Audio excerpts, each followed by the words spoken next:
exitosa parceria entre o Conselho de Arquitetura e Urbanismo de Sergipe e a Câmara Brasileira de BIM de Sergipe, tá? Esperamos que essa parceria seja sempre assim exitosa como está sendo.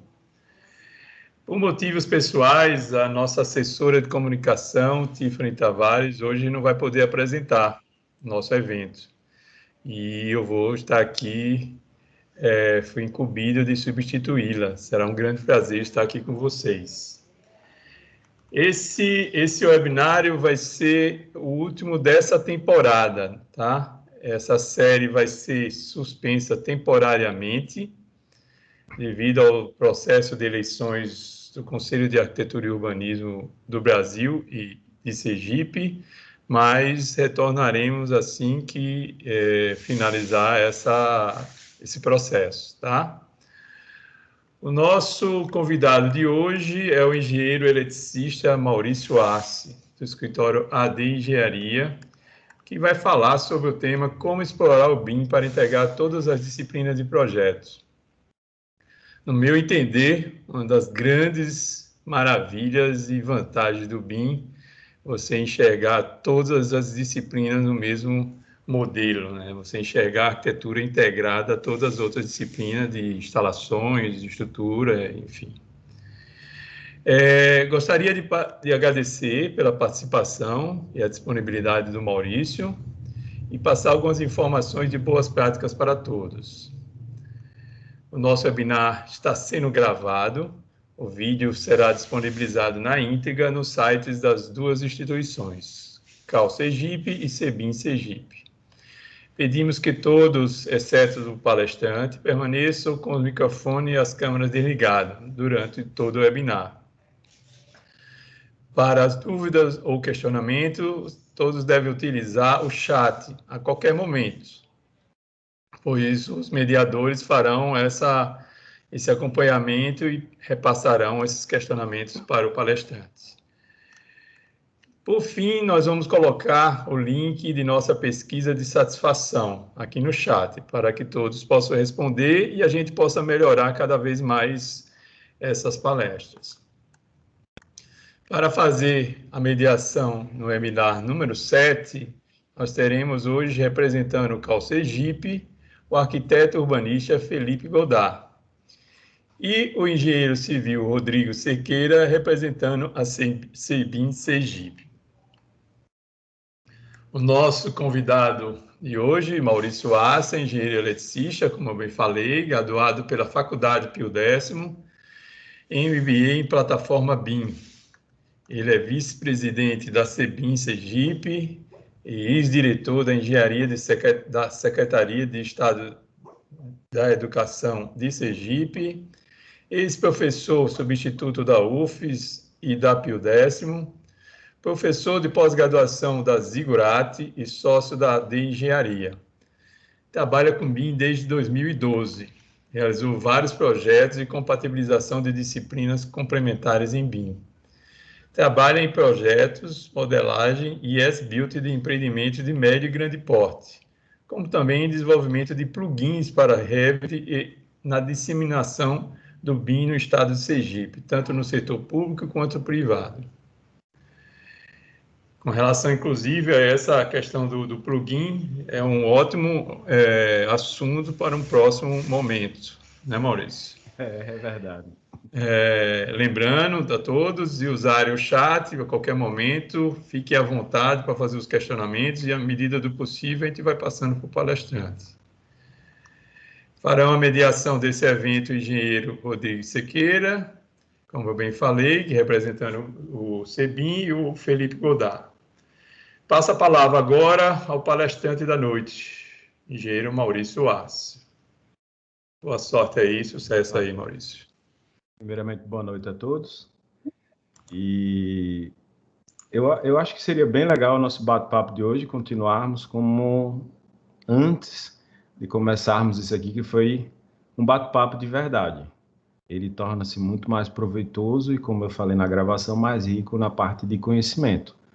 Então, explorem bastante o chat, perguntem no chat, que eu vou Eu estou com a tela aberta aqui, estou com a apresentação de um lado, vou estar com a tela aberta do outro aqui para poder falar com vocês. Só vou pedir ao pessoal aí que monitore tempo, porque às vezes a gente vai falando e acaba esquecendo. Deixa eu ver o horário aqui, pronto, estou com o horário, está tudo pronto. Eu vou abrir aqui a apresentação, para que a gente possa começar com ela aí. Acredito que todos estão vendo, só vou puxar o chat aqui de volta. Sim, ok. Dá para ver bem. Perfeito. Então, queria começar agradecendo tanto a parte da CEBIM como o Cal pelo convite para estar aqui falando com vocês um pouquinho dessa rotina que nós temos aqui no escritório para fazer essa integração das disciplinas. Na verdade, eu vou passar um pouco além da integração, eu quero incluir mais um agente nisso aqui. Quando a gente fala da disciplina, a gente está falando todos os projetistas, da arquitetura, complementares, mas tem um outro integrante nisso aqui que eu preciso colocar, que é o cliente. Então, como eu estava falando com o pessoal no início, de onde é que nasceu isso? Por que que a gente tem essa vontade dessa evolução? O BIM é uma evolução no projeto e ela não vem do nada. Ninguém vai querer aprender BIM por aprender. Na verdade, nós temos até rejeição ainda, por incrível que pareça, com relação ao BIM. Mas para que eu tenha essa vontade, eu tenho que ter um problema. Eu preciso ter um problema para que o BIM possa me resolver. Aí sim eu vou começar a estudar, eu vou começar a fazer essa evolução. Então, temos que pensar primeiro nos problemas. Quais são os problemas das obras que nós temos que ainda não foram feitas na plataforma BIM? Foram abandonadas, retrabalhos enormes, falta de material no meio da obra. Eu fiz uma programação, não tinha esse material, foi esquecido na hora de fazer um levantamento. Tudo que envolve o ser humano é passível de falha. Então, uma hora vai ter essa falha. E atrasos na obra, porque quando eu tenho retrabalho, eu tenho falta de material, tudo isso vai acabar me gerando um atraso na obra. E o pior de tudo ainda, não sei nem dizer o pior, quando é no ente público, a pior coisa é uma obra parada ou abandonada. Porque você envolve muitos fatores aí, e para vocês terem ideia de lapso, às vezes a gente está falando de 2, 3, 4 anos para que essa obra seja retomada.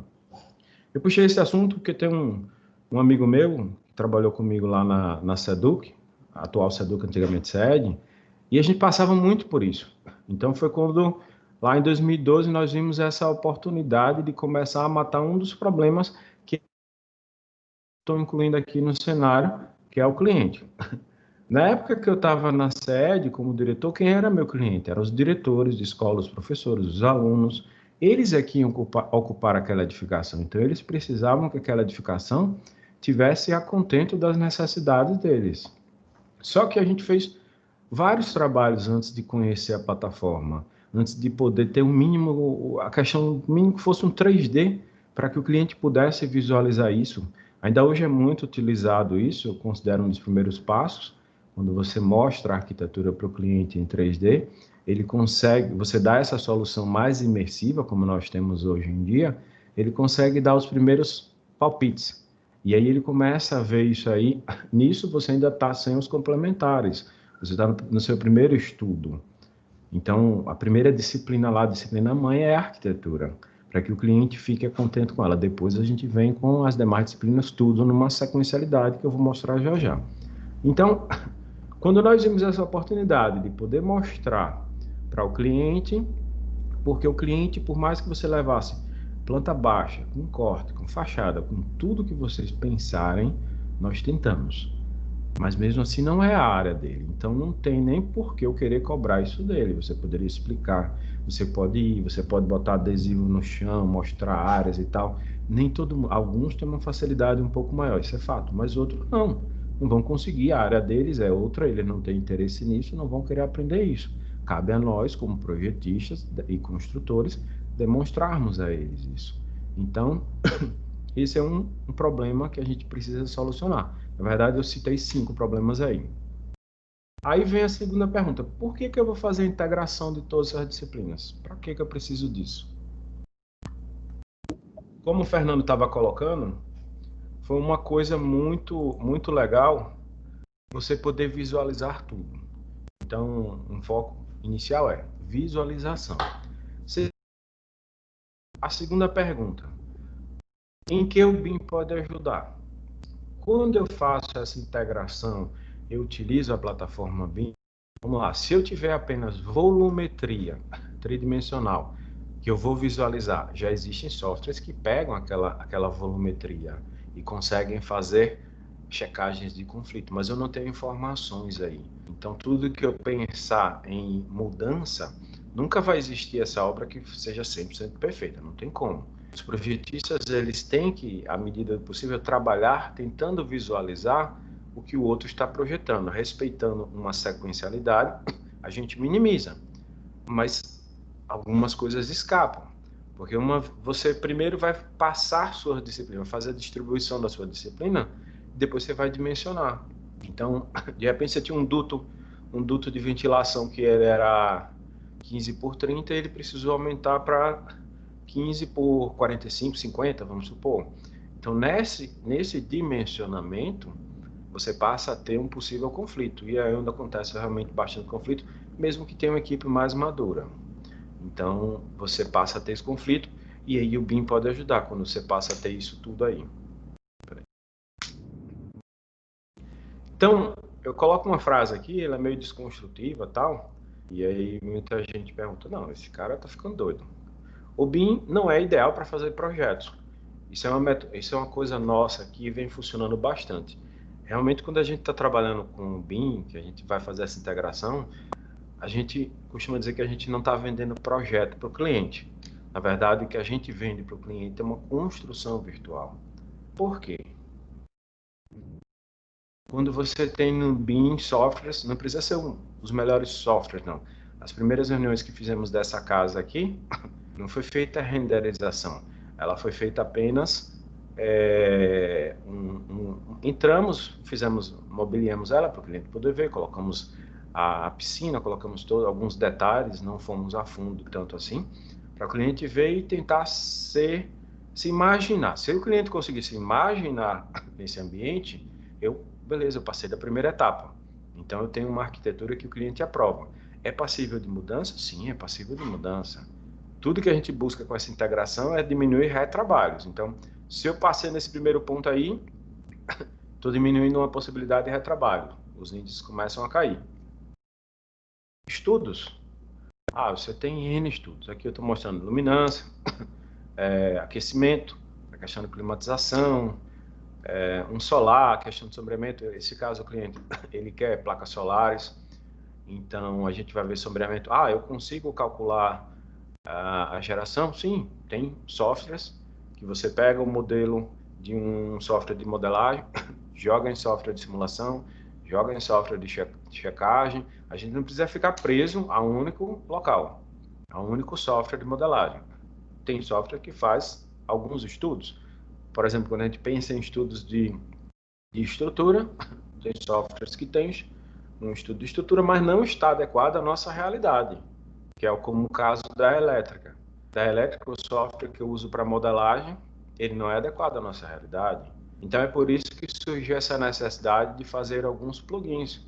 Então, fizemos um plugin para dimensionamento dos eletrodutos e eletrocalhas. Ótimo. Mas eu não tenho ainda o plugin que passa a fiação. Está em estudos, a gente está vendo, realmente não é algo simples para ser colocado. São muitas variáveis, envolve-se estudos, precisa se parar, e às vezes, quando eu tenho tempo, eu dou uma parada. Mas o fato disso não ser sequencial é ruim. Porque quando você para e vai retomar aquele raciocínio, você demora um pouquinho para retomar esse raciocínio.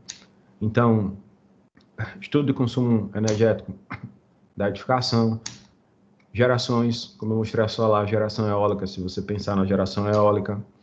Então, por isso que a gente fala bastante na construção virtual. Depois que uma obra está pronta, aí, se você quiser, você consegue fazer todos esses estudos.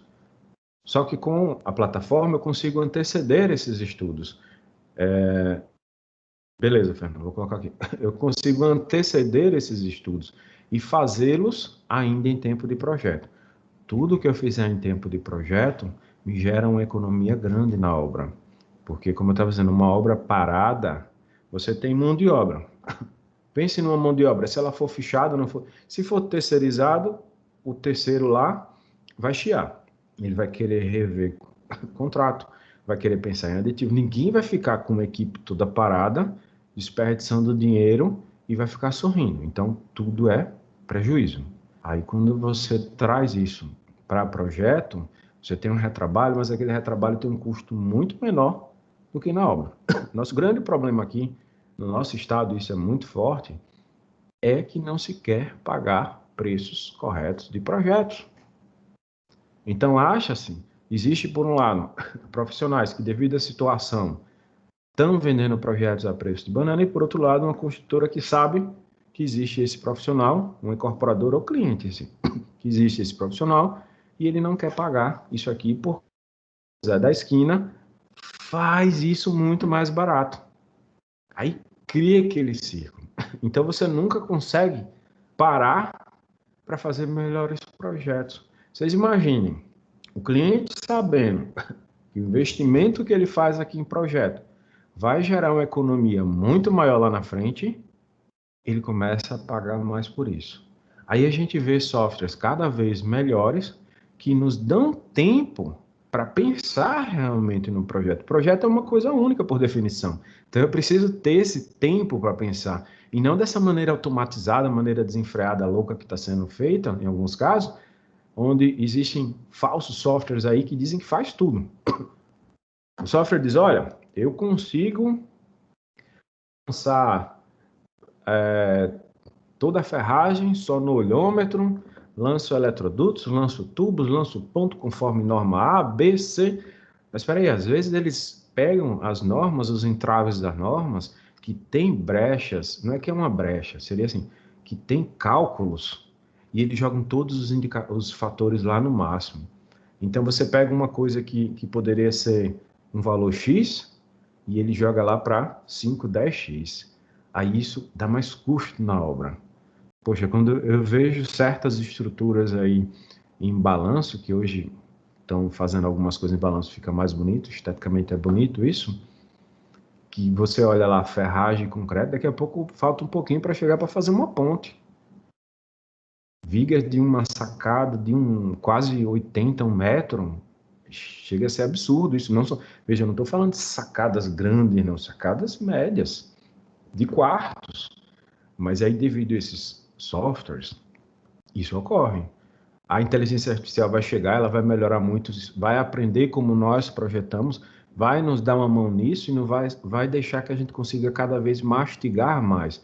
Então, é um processo de evolução no qual nós estamos inseridos. Todos nós aqui da nossa equipe, que somos realmente extremamente apaixonados pela plataforma, por isso que a gente fica sempre pensando, acorda pensando em BIM e tal. Minha esposa mesmo que diga, ela diz, olha, às vezes quando você está muito parado, ela já olha para mim, você está pensando em alguma coisa aí, diga, está pensando nisso aqui, se o plugin fizesse aquilo. Puxei de volta o tema do plugin, que eu vi que o Fernando pediu para explicar aqui. Gente, o plugin, ele é como um mini software dentro do software grande. Então, ele vai executar, tipo, para quem conhece o Dynamo, ou no caso esse plugin da gente foi feito em C#, ele vai executar alguma tarefa rotineira aqui. Aquelas macros que vocês têm no Excel, essas coisas assim. Então, ele seria mais ou menos isso. Ele vai executar uma tarefa que não necessita de um projetista para isso. Então, eu sei que está passando no eletroduto. Esse foi feito para eletrodutos, né? Está passando 6 fios de 6 milímetros. Qual é o eletroduto? Poxa, isso é uma tabela. Será que precisa realmente que o projetista vá lá puxar esse cálculo aqui? Agora, no dimensionamento do fio, aí sim, são vários fatores que o projetista precisa ponderar para que ele não nem coloque a menor nem a maior. Fernando, quanto antes nós fizermos isso, melhor ainda. Na palestra passada, o Renato estava mostrando nos estudos de viabilidade, eu vou falar disso do processo de retroalimentação, que quanto antes a gente fizer, melhor. Por quê? Se você tem um costume de pegar todo o seu histórico, a gente faz isso aqui. Você pega seu histórico para fazer essa retroalimentação, cada vez suas reuniões se tornam mais assertivas. Por exemplo, os meninos me trouxeram hoje aqui um grupo de checklists que é para a gente conversar com o cliente para que eu possa ter essa fase inicial de levantamento de dados. Aí, quando eu levanto esses dados, eu faço reunião com o cliente, vou tentando entender o que ele quer. Aí a gente começa a mostrar um estudo para ele, começa a falar sobre isso. Aí outro dia eu estava conversando com um cliente, eu digo, olha, nós podemos deixar pontos extras de tomada de dados aqui, porque se amanhã você quiser, de repente, fazer uma ampliação na sua sala, colocar mais pessoas, você tem essa estrutura pronta, ou então falamos com outro tipo de cliente já do eixo industrial. Olha, vamos trabalhar com uma eletrocalha aqui, formando um tabuleiro de xadrez, porque se amanhã você quiser mover uma máquina de local, então, tudo isso a gente consegue fazer. A gente passa para o cliente. Então, essas reuniões iniciais, como o Fernando colocou aí nas fases iniciais, elas são importantíssimas para isso. Para eu entender qual é o problema do cliente, qual é a dor do cliente. Se eu conseguir resolver esse problema, conseguir me colocar para resolver aquela dor, acabar com aquilo ali, aí eu estou fazendo o meu papel direito. Senão, eu só vou entregar alguma coisa que ele vai fingir que entendeu e fica nesse processo aí e não se evolui. Aí vamos fazendo projetos medíocres. Bom, depois disso eu tenho dados, já sei o que é que eu tenho que entregar para o cliente. Preciso saber qual é o meu entregável. Então isso é importante. Sei qual é o meu entregável, vamos quebrar essa tarefa. Aí eu quebro em tarefas menores que eu possa gerenciar e eu possa fazer minha interação com o cliente. Com o cliente, e agora sim eu estou pensando com os meus projetistas nessa parte aqui que eu passo da etapa cliente. Então, eu preciso fazer reuniões. Esse novo processo que a gente tá, esse novo hospital que a gente está fechando, a gente já fez primeiro contato com os demais projetistas. Ok? Conversamos, vimos o software que cada um vai trabalhar, qual é o nosso meio de comunicação, isso é importante. Ah, eu tenho um software de um... esse meu software, ele consegue gerar um 3D, vamos dizer, CAD, ele me gera um IFC. Então eu começo a ver isso aí para ver como eu faço para conseguir conversar. Que esse é o foco do nosso bate-papo. Como vai ser essa conversa com os outros projetistas? Nem todo mundo vai trabalhar na plataforma nativa. Eu trouxe até um exemplo que o Felipe conhece, que é o mediador aí do CAL, que foi de um projeto que eram softwares que eu nem conhecia. Então, cada um entregava um tipo de arquivo diferente. E a gente precisava de um software que pudesse incorporar todos esses arquivos para fazer a checagem, para fazer a visualização. A visualização é extremamente importante, certo? Então, definir o meu planejamento, quem vai fazer, quando entrega, há uma checagem, quem vai fazer, quando entrega, quando a gente está terminando o orçamento, tudo. Aí, depois que eu fechei tudo isso, que eu fiz todo esse planejamento, a gente começa na execução. Nessa parte de execução, entra novamente o meu cliente. Eu preciso fazer, como eu disse, lá na frente a gente demonstrou, mas às vezes tem fatores, aqui eu puxei um exemplo, onde o cliente tinha um fator que não era da minha disciplina, mas eu agreguei no projeto, não era do nosso escritório, na verdade, fez, não era do nosso escritório isso, mas eu agreguei isso no projeto e o cliente, quando viu, quando teve essa ideia da volumetria do 3D, ele disse, rapaz, isso aqui não dá certo não. Era uma escada para cima de combate a incêndio. Ele fez, não, aqui eu pensei na minha fachada para ser assim, para ser assado e tal, e essa escada aqui não vai funcionar. Então, o resultado, eu acabei cutucando uma ferida lá do cliente que eu nem sabia que ele tinha, e nem ele sabia ainda que tinha, e ele acabou tendo que fazer uma mudança em outro projeto. Pedi desculpa lá ao engenheiro, digo, olha, não foi a intenção, mas eu precisava mostrar porque você tinha uma escada, a minha ideia era botar uma plataforma em cima para comportar umas condensadoras. E aí, quando o dono o cliente se viu isso, ele pediu que fosse alterado isso aí. Terminei minha execução. Fábio, fecha o áudio e a câmera, por favor. Terminei minha execução. Aí a gente precisa fazer um fechamento disso. Como é esse fechamento? Tudo que deu certo e tudo que deu errado. Sempre vai ter algum errinho, sempre vai ter não chega a ser um erro, é uma oportunidade de melhoria. E tudo isso, essa retroalimentação, para mim tem uma enorme valia. Todo projeto, eu fico, no final, muito ansioso para ver essa retroalimentação que vai me dizer no que é que nós progredimos e o que é que a gente pode melhorar. Então, é importante para o meu processo, para o nosso processo aqui da equipe de maturidade. Ok, falando de planejamento, nós falamos das reuniões. Hoje foi legal porque processos externos, fora do estado, a gente já utilizava plataforma de comunicação via videoconferência. Mas aí, com a pandemia, isso acabou ganhando mais volume. Ficou mais incisivo na cultura. Então, criou-se essa cultura das videoconferências. Isso é legal, porque às vezes são procurados projetistas da nossa área de BIM em todas as partes do Brasil e fora do Brasil também. Então isso abre um leque muito maior para a gente aí de serviços. São culturas diferentes, você vai ter que aprender projetos diferentes, mas isso faz parte do processo. Bom, planejei meus entregáveis, coloquei algumas disciplinas, alguns estudos aqui, mas além disso nós temos que dizer qual o nível de detalhamento, nível de desenvolvimento, vamos entregar IFC, vamos entregar nativo, vamos entregar em CAD, tudo isso faz parte do entregável, que é aquela primeira etapa. Os levantamentos, como eu disse, você tem a reunião, mas é muito legal se você chega com alguns checklists prontos, porque no decorrer da reunião, por exemplo, estamos aqui nesse bate-papo. À medida que vocês forem utilizando o chat, nosso bate-papo vai ganhando um percurso um pouco diferente. Essa apresentação aqui, ela dá um direcionamento e tal, mas a gente vai começar a falar de tópicos, de repente eu não tinha pensado em trazer, por isso que é legal vocês colocarem no chat. Aí quando se trata do cliente, o checklist é bom para que você possa manter como se fosse a apresentação, um eixo de perguntas, de coisas que você precisa conversar com o cliente.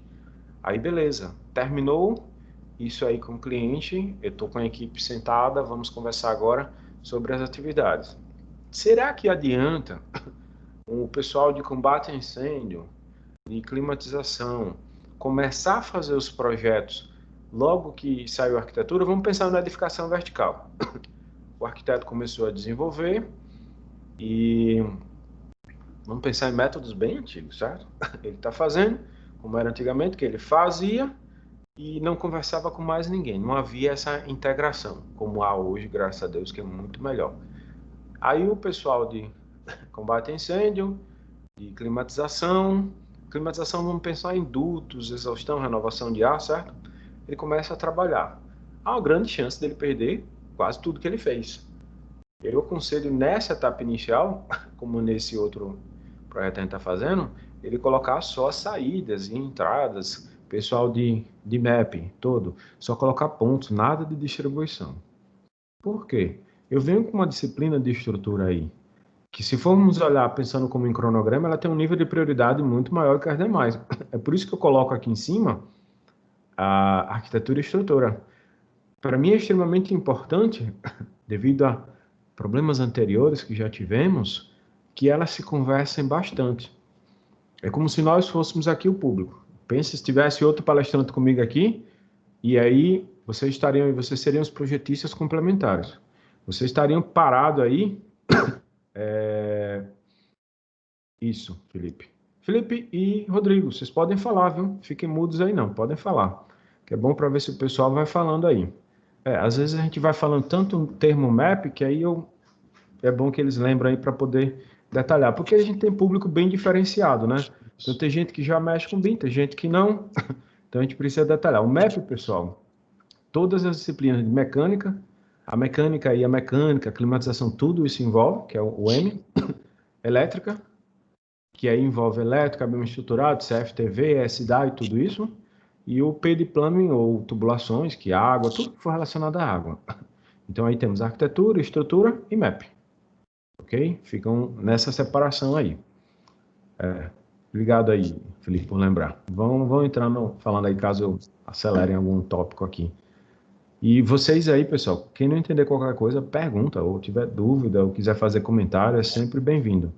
Eu acho muito legal. As palestras presenciais eram boas por causa disso, porque o pessoal interagia bastante.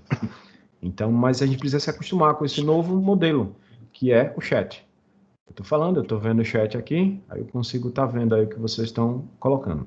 Então, estamos aqui, o Felipe e eu, arquitetura e estrutura. Trabalhando, conversando, para quê? Somente depois entrar em definitivo os demais complementares, que é o MAP. Porque se eles não estiverem bem alinhados, nós já tivemos casos aqui em que não havia um alinhamento de níveis. Então, a arquitetura e a estrutura não estavam com níveis adequados. Aí, já pegamos casos também onde o nível do software de modelagem a gente utiliza para o piso acabado.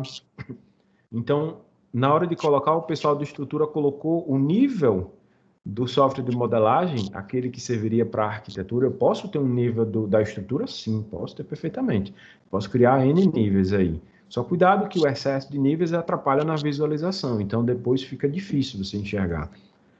E aí, quando você pega uma peça e coloca ela atrelada ao nível, vamos supor que eu tenho um ponto de água a 20 centímetros. Ele está esperando que ele seja 20 centímetros do piso acabado. A minha estrutura ela teria que entrar com um valor negativo. Eu teria que desconsiderar piso com argamassa, contrapiso. Se tiver impermeabilização, entra tudo isso para depois vir a laje, que é a minha estrutura. Então, se eles dois não conversarem e não se alinharem, a gente acaba tendo problema.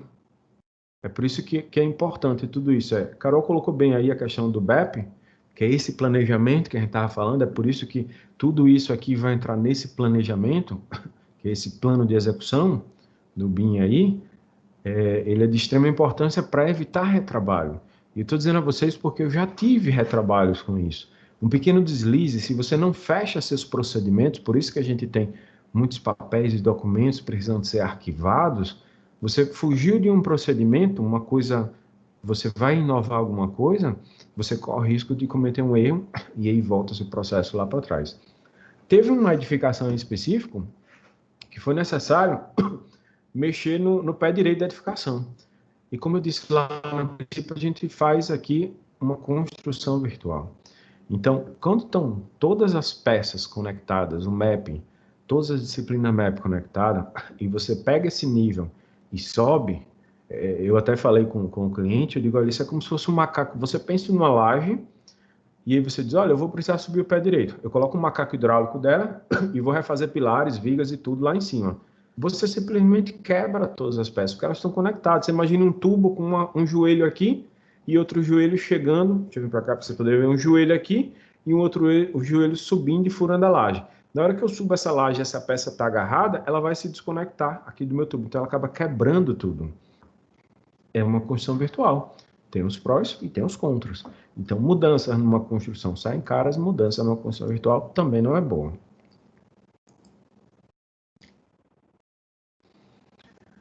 No planejamento, como eu havia dito, cronograma, certo?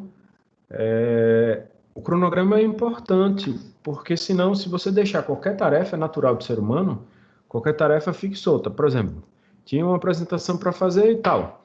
Aí essa semana eu comecei a dar uma olhada, uma afinada nela e tal. Você sempre no último momento, até porque eu queria trazer coisas novas, nesse caso eu queria trazer coisas novas para vocês, e aí no último momento é que você vai acabar fazendo. Só que isso em projeto não pode ser feito assim.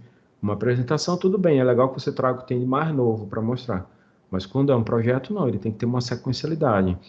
E aí quem vai me dizer que nunca deixou um projeto porque estava vendo outra coisa e de última hora disse, e hoje eu tenho que fazer aquele projeto? Então não dá. Aí por isso que a gente vai fazer a quebra das tarefas para que a gente consiga realmente ter essa imagem. Eu acho ela bonita, em várias apresentações eu utilizo ela,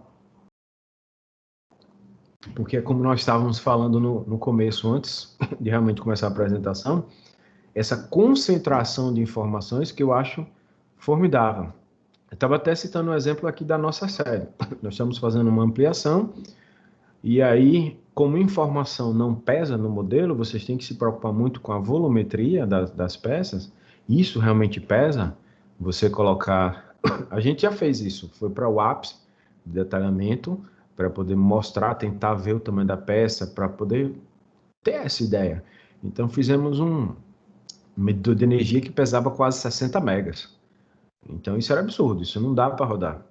Você pensar em colocar polígonos muito pequenos, até o visualizador, o seu modelador BIM, o seu software de modelagem BIM, ele simplesmente começa a pesar. É como quando você está trabalhando com a armadura da ferragem do concreto. Quando ela está ativa, você sente ele pesar um pouco mais. Então, tudo isso a gente precisa evitar na hora que está trabalhando, senão daqui a pouco vocês vão ter que ter máquinas muito potentes para realizar trabalhos que qualquer um poderia realizar com notebook. Seu custo-benefício aí não fica legal. Então, aqui a gente está inserindo parâmetros de tudo. Traço de concreto, tudo, fornecedor, marca de cimento, marca de ferragem, porque a gente tem que aproveitar isso. Lá no final, um dos tópicos que eu falo isso é esse aproveitamento da informação que a gente pode inserir agora, no decorrer de projeto e de obra, para que amanhã você possa ter esse feedback. A maioria de vocês, me corrijam se eu estiver errado, mas não sabem qual é a tinta da parede que está do lado de vocês, aí a marca, a menos que ela seja nova, aí também já não vale. Mas se ela tiver mais de 5 anos, você não vai saber direito qual é a marca, qual é a tonalidade, tem tantos fatores nisso aí. Aí imagine que coisa legal. Você tem esse modelo na nuvem. Eu não tenho software, mas o cliente não tem software. Beleza, mas ele pode ser hospedado na nuvem. Pode ser, tem hospedagens que são pagas, que dão N possibilidades, como inserir parâmetros de manutenção. Vai depender do tipo de cliente. Um cliente residencial, que só precisa visualizar e clicar nas informações, tem hospedagens na nuvem que são gratuitas. Você pode deixar lá, passa o link para o cliente consegue ver e consegue extrair a informação que ele quer lá na frente. Até mesmo para o simples ato de pendurar um quadro aí, isso aí é um diferencial. Você vai pendurar um quadro, e aí eu já vi algumas construtoras, achei bem legal, com o uso da realidade aumentada. Elas colocando a realidade aumentada no celular do cliente, então o cliente pode chegar e fazer um passeio pela sua edificação e saber onde é que está passando tubo, onde estão todas as disciplinas. É mais um bônus aí de você ter realmente tudo integrado. Bom, eu quero fazer a minha integração. Se for uma integração já na modelagem, assim, no software que nós utilizamos, que é o Revit, existem duas maneiras de você fazer. Cada uma tem seu pró e seu contra. Se você for fazer uma linkagem, um link, você vai utilizar essas telas aqui, linkar com o Revit. Se você quiser, você pode... Deixa eu ver se eu consigo colocar aqui o... Não. Queria pegar o laserzinho aqui. Você pode utilizar a função de monitoramento para ver, porque de repente são vários envolvidos, é recomendável você estar monitorando que os projetos estão mudando. Aí você está lá e você linka todas as disciplinas. Ok? Linkou as disciplinas todas, você está desenvolvendo a disciplina de hidráulica. E aí você está enxergando todo mundo que está trabalhando com você. Você olha na sua sequência lá, você não tem prioridade sobre sanitário e pluvial. Aí você precisa muito observar essas duas, mas você tem prioridade sobre elétrico e SDI. Você pode até olhar, mas eles vão ter que se adequar a você. Então isso é legal. Aí toda vez que essas disciplinas, arquitetura, estrutura, disciplinas que têm prioridade sobre a sua começarem, forem modificadas, você recebe um alerta. Houve modificação, então você já vai olhar naquele ponto e saber qual a sua ação sobre aquilo. Vantagem desse modelo é um modelo mais leve. Então, softwares de menor capacidade, ou computadores não tão parrudos, mais leves, assim, com menos recursos, é altamente recomendável utilizar esse tipo de integração. Mas tem um contra. Você está trabalhando com várias disciplinas linkadas. Se isso tiver numa rede interna e o projetista abriu esse projeto, você perde o seu vínculo. Então, toda hora você vai ter que estar, se eles trabalharem simultâneo, recarregando para poder ver o seu vínculo aí. Porque o Revit, se ele não consegue abrir dois simultaneamente. Então, você perde esse vínculo. Ok? Uma outra maneira é através da Workset. Nossas máquinas conseguem trabalhar com ela. Então, a gente tem um único modelo que ele se hospeda em um servidor, que pode ser o seu próprio servidor do escritório ou o servidor da nuvem. Da nuvem, lembrando que tem um desembolso mensal. Não sei quanto está agora o desembolso mensal, mas, se não me engano, era algo em torno de $100. E aí a gente cria disciplinas para tudo, como está aqui nessa imagem inferior do lado esquerdo. Aí eu crio elétrico, arquitetura, tudo, e a gente vai fazendo essa modelagem. Qual é a vantagem disso? Todo mundo trabalha realmente junto e o software cuida de fazer esse gerenciamento de todas as mudanças. É bem interessante, porque, por exemplo, eu sou o detentor da disciplina de elétrica. Se alguém quiser mexer em alguma coisa minha, não consegue. No modelo anterior, até consegue, mas o dono do projeto teria que fazer uma aprovação dessa mudança. Aqui ele não consegue e ele manda uma requisição para o dono daquela disciplina, o responsável. Se ele aceitar, beleza, você ganha um status temporário de uso, de tipo empréstimo, para que você possa fazer algum trabalho em cima disso. Desvantagem, como está todo mundo junto, o arquivo torna-se mais pesado. Então, você precisa de muito mais memória RAM. Lembrando, o Revit trabalha muito com memória RAM, certo? Já outro software de modelagem como o ArchiCAD, ele não utiliza tanta memória RAM como o Revit. Mas, assim, nas disciplinas complementares, que é o nosso objetivo aqui do escritório, a gente não foca em projeto arquitetônico, não é do nosso interesse, a gente não viu muita mais vantagem no Revit, criação de famílias e tal, mas não é que ele seja o melhor, ele se adequou à nossa realidade. Um dos webinars o pessoal falou sobre isso, que foi interessante. Qual o melhor software? Não existe o melhor software, existe aquele software que atende você melhor. Sim, é interessante essa colocação de Carol aqui, que a gente chegar nisso aqui, que como todo mundo trabalha junto, beleza. Maurício, eu tenho um escritório que é só de arquitetura. E aí, você quer dividir pavimento, ou como Carol falou ali, olha, você vai estar com circulação, vai estar com fachada, você pode fazer essa divisão. Então, você tem vários arquitetos trabalhando simultaneamente. Isso, para mim, no momento, me agradou. É por isso que a gente fez esse investimento em máquinas mais potentes e vem dando certo. Possa ser que amanhã a gente acabe voltando para o modelo linkado, mas no momento, o que torna mais ágil para a gente é isso. Às vezes tem alguma alteração que precisa ser feita de maneira rápida, a gente pode concentrar esforços num único projeto. Isso é fantástico, como já aconteceu aqui. Fernando, o ArchiCAD tem uma boa ferramenta Map, eu vi que eles lançaram uma nova agora. Não vou dizer para vocês que eu testei. A anterior não funcionava bem para mim. Tanto é que aqui no Brasil, eles estavam com essa parceria com a AutoQI, para poder a AutoQI cuidar do Map e o ArchiCAD cuidar da parte de arquitetura. Mas eu vi recente que eles lançaram. Não parei para mexer nisso ainda. Confesso que não tive muito tempo. E eu teria que estar bem, com muito tempo e propício a fazer um experimento. Não adianta eu simplesmente dar uma olhada. Eu tenho que pegar um projeto e fazer ele 100% lá para poder dizer a vocês que a coisa está boa ou não. Se alguém souber, já utilizou, pode comentar aí no chat. Seria de grande valia isso aí. Ok. Outra maneira de fazer essa integração. Software diferente. A gente não pode pensar só num único software. Um software como, por exemplo, da própria Autodesk, o Navis, mas eu vou colocar outros softwares aqui que a gente já utilizou. Estou citando esses porque eu comprei o pacote completo, né, da Autodesk. Não estou dizendo nem que ele é melhor, nem que ele é pior. Ok, pessoal? Vocês precisam conhecer e testar cada um deles com projetos, como eu fiz lá no passado, para hoje eu poder dizer, para mim, esse funciona melhor para a minha necessidade. Softwares diferentes, mas que me geram volumetrias. Gente, para mim, só o Clutch Detection já foi um avanço enorme. O que é esse Clutch Detection, para quem não conhece aí? É a checagem de interferências.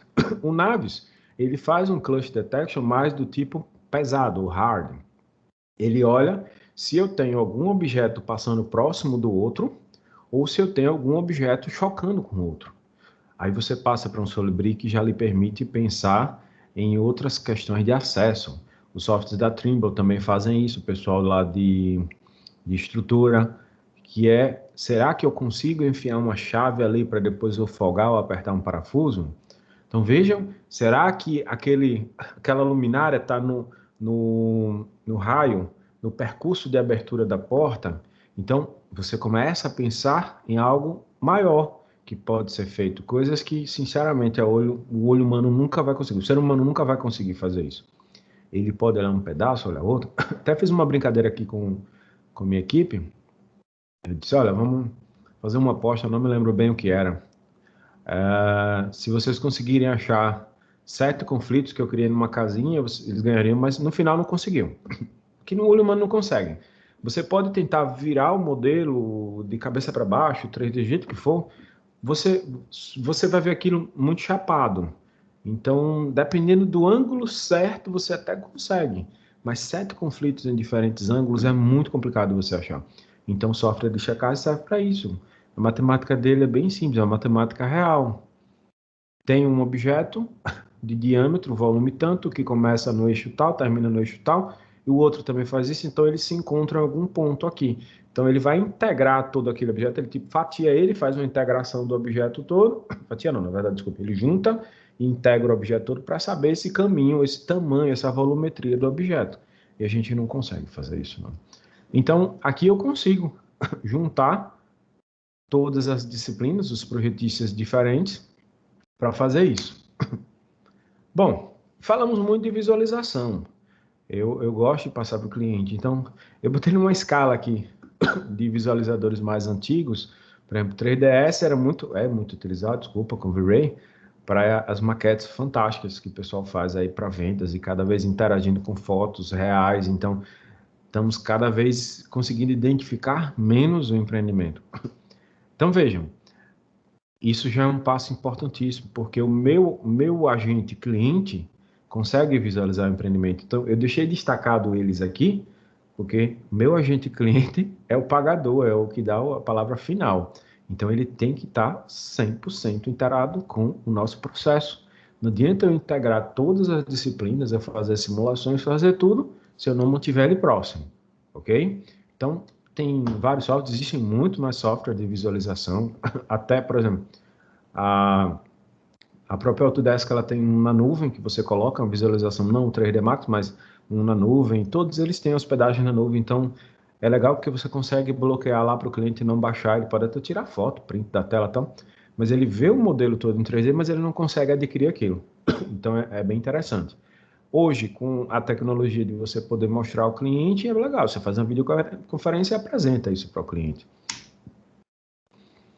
Na coordenação e compatibilização, coloquei o Revit aqui um pouco de ousado, alguns vão olhar e vão dizer, peraí, o Revit para coordenação e compatibilização, mas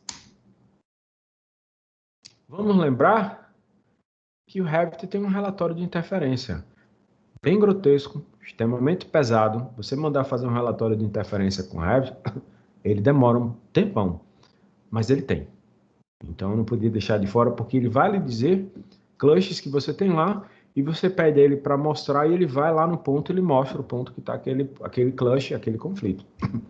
Agora, eu gosto de passar para os clientes, e aí vocês podem ver, existe uma versão do Navis que é free. Então você passa para o cliente, ele trabalha com 3 arquivos. O NWC, que é ele chama de cache, né, que é você manda um modelo realmente para ele. Então você cria um NWF, que é onde ficam seus parâmetros. Aí você pode extrair quantitativos, relatórios de cluster, como esse está aparecendo aí. Tudo isso fica nesse NWF. É assim que a gente vai deixando, porque eu deixei toda essa parametrização no NWF. Ok. Mexi no meu modelo, gerei um novo NWC. Quer seja junto, quer seja separado. Meu NWF está com todos os meus parâmetros guardados. Eu não preciso fazer tudo aquilo novamente. Vamos atribuir cores para cada disciplina. Vamos fazer N coisas que podem ser feitas. Eu deixo tudo isso salvo aqui no meu NWF. Aí toda vez que eu utilizar o modelo, ele só faz tipo um update. Aqui no caso do Clutch, o identificador de conflitos, ele vai aparecer antes do nome aqui, um triângulozinho amarelo dizendo que o modelo está desatualizado. E aí você vai lá e pede para ele atualizar todos os conflitos, atualiza tudo, quantitativos são alterados e tal. Você vai fazer o link por exemplo, um cronograma. Depois que o modelo está todo redondinho, você faz aquele link com o cronograma e aí consegue eu queria saber no mês de maio o serviço que vai ser feito. Aí ele simula aquele serviço no mês. Eu queria ver o meu quantitativo. Beleza, ele vai tirar o quantitativo. Quanto eu vou o meu dispêndio financeiro, ele vai tirar o dispêndio financeiro. Então, fantástico. Aí você deixa tudo isso guardado. E aí você também vai exportando algumas coisas aí para que você mais tarde possa fazer checagens mais rápidas no modelo, já que você deixou salvo seu modelo, sua template, né? Pessoal, tá bacana aí, ninguém tá perguntando nada, porque todo mundo tá ciente, tá rápido, tá ok. Tem poucos comentários aí. Tá ok, Maurício. Tá muito boa a apresentação. O pessoal deve estar sem dúvida no momento. Felipe, esse é o modelo do Elizabeth Sonhausen. Eu coloquei ele aqui. Como você estava, eu trouxe ele para cá. Felipe conhece esse modelo. E ele foi interessante porque cada um desses símbolos aí tem comentários, tem marcos nele. Esses quadradinhos aí com bolinhas laranja, tal, tem uns marcos neles aí. Então, eu fui o único que usou Revit nesse modelo aí. Tem softwares que eu nunca vi, são padrões americanos. Então, por que eu trouxe esse modelo? Além do tal Felipe aí, eu trouxe porque ele mostra um Open BIM bem aberto mesmo. Eu fui o único que usou Revit. Não me lembro se alguém usou ArchiCAD, acredito que não. Não usaram ArchiCAD, não. Então foram diferentes softwares aí e tinha gente que ele não tinha informação, não dava informação do BIM. Mas o objetivo dessa construtora aí era obter o Clutch. Ele queria uma obra integrada, sem conflitos. E foi o que ela conseguiu no final. Então, eu achei bem válido isso aí. Eles utilizavam tanto o Navis como o BIMglue. O BIMglue também faz algo parecido com o Navis. Ele integra na nuvem isso aí. Ele vai integrar e todo mundo consegue fazer essa visualização da disciplina dos outros. É extremamente importante. E aí eu trouxe esse modelo por causa disso. O que foi bem interessante, Maurício, é que a gente tinha um conceito de achar que, por ser dos Estados Unidos, eles teriam já uma tecnologia mais avançada em BIM, e que não foi o caso, foi justamente o inverso. Aí não foi não, porque eu quis, inclusive, entregar os quantitativos. Eu pedi a eles que me dessem parâmetros para eu atrelar, por exemplo, tubo de entrada, tal. Ele, não, a gente só quer o clutch. Eu fiz, e eu fiquei bem frustrado com isso no começo, porque eu digo, poxa, gente, a gente tá tipo montando aqui uma Ferrari e vocês estão querendo andar com ela só na segunda, vamos passar a terceira aí, vamos puxar mais coisas, vamos pegar mais coisas que o BIM pode ofertar aqui. Não, nesse momento. Mas aí depois eu fui entender, é um processo de maturidade deles, eles queriam uma obra que não parassem. Então, esse era o objetivo naquele momento. Aí depois ele foi me explicando, o BIM Manager lá, o Brian, ele dizia, não, Maurício, a gente mais pra frente vai pegar isso, mas no momento a gente só quer isso. E aí foi bem legal isso aí. No final foi satisfatório, gostaram do serviço, que é importante. E aí a gente começou a conversar, mas aí com a pandemia a gente ainda não fechou o segundo, mas tem um outro aí, empreendimento bem legal também com isso aí. Aqui teve um desafio grande para a nossa equipe, que foi aprender os métodos construtivos dele, mas eu fiz uma outra palestra falando sobre isso aqui, e eu achei legal porque quando eu fiz esse projeto eu consegui entender bem como o Revit foi feito. Eu achava que, quando eu comprei a licença do Revit, eu questionei muito a Autodesk por que não ter nada para a parte de elétrica. Eu digo, poxa, o hidráulico você tem cálculos tal, e elétrico a gente é muito esquecidinho nisso aqui. E aí, quando você faz um projeto lá para eles, por exemplo, projetos, tubulações, menores que 1 polegada, para eles não interessam. Não, isso aí não conta para a gente. porque aqui a gente vai usar os cabos. É um tipo de cabo, não sei se quem não conhece aí, bota no Google, tem um Cell Tubo, que ele é flexível, é um eletrodo flexível, então imagina o Cell Tubo com um cabo dentro. Ele já tem que eles chamam lá MC Cable, e aí eles utilizam muito isso aí, ok?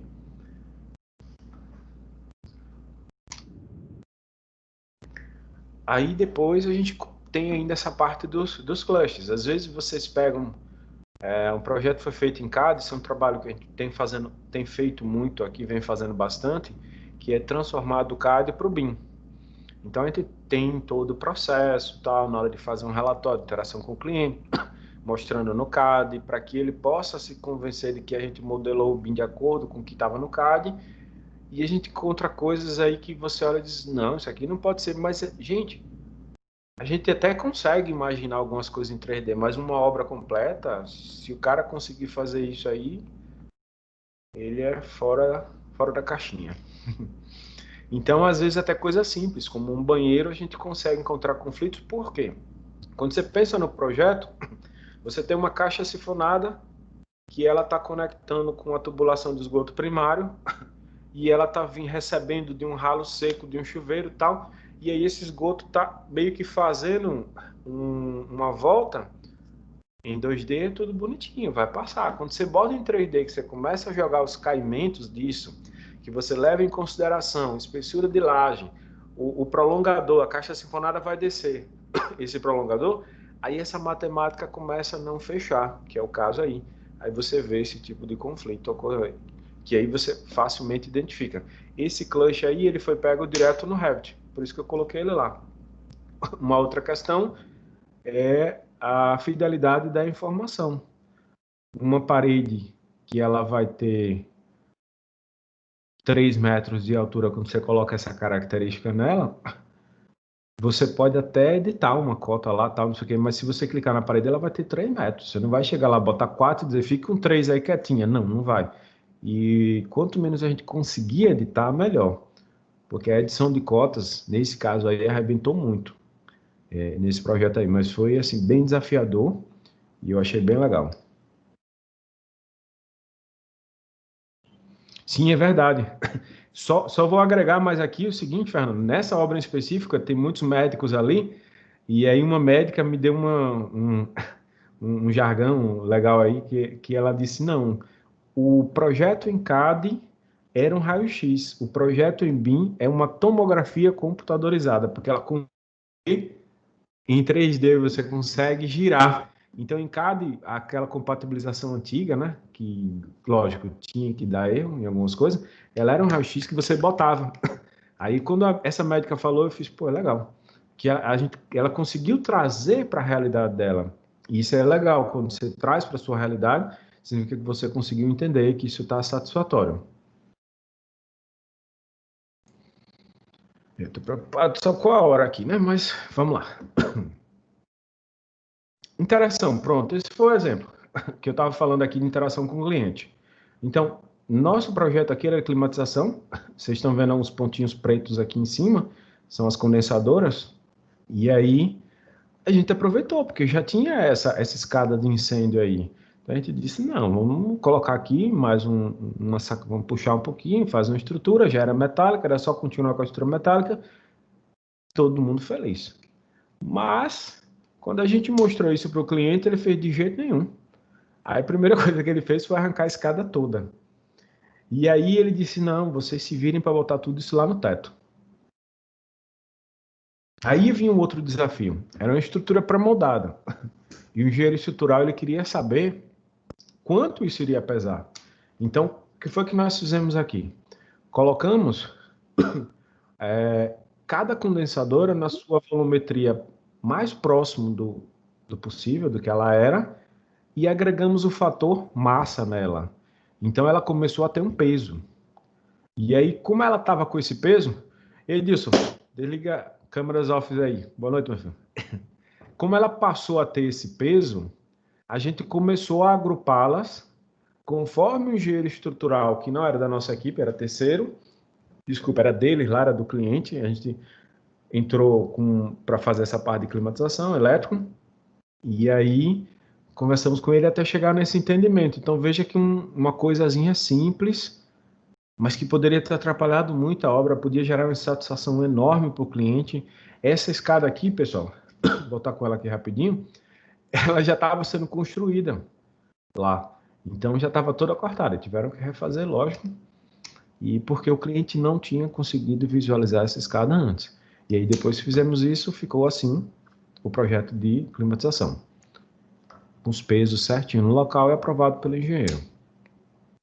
Aqui uma outra que a gente teve, essa eu acho bem legal, porque foi um senhor engenheiro com muita experiência, que estava comandando aí essa obra, junto com o Paulo, de engenheiro lá, e Moraes, e a gente tinha um desafio aí de fazer um banheiro em cima de vigas protendidas. Então, foi legal porque a compatibilização aqui, a integração que houve aqui, não foi apenas da disciplina de estrutura, mas das cordoalhas, da proteção da viga.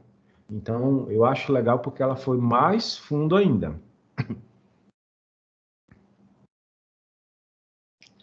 Então, depois de quase 2 semanas aí, a gente simulando, mexendo no vaso, jogando para lá tal, e aí entrou a arquitetura também, para poder ver se o tamanho estava adequado, tal, não sei o quê, a gente conseguiu manter os vasos entre as cordoalhas. Isso eu confesso que colocar entre cordoalhas assim foi a pretendida, né? Foi a primeira vez que a gente fez e por isso que eu acho bem legal isso aí. Entendeu? O engenheiro estrutural a todo momento vinha recebendo, validando ou pedindo alteração para que a gente pudesse fazer isso. E o banheiro estava, como vocês podem ver, em cima dessas vigas enormes aqui. Essas linhas azuis são um agrupamento de 3 cordoalhas da proteção. E aí quem for da parte civil sabe que depois de concretado aqui, para você dizer que você vai fazer um furo nessa viga aqui é muito complicado. Então, por isso que a gente pensou muito nisso aqui.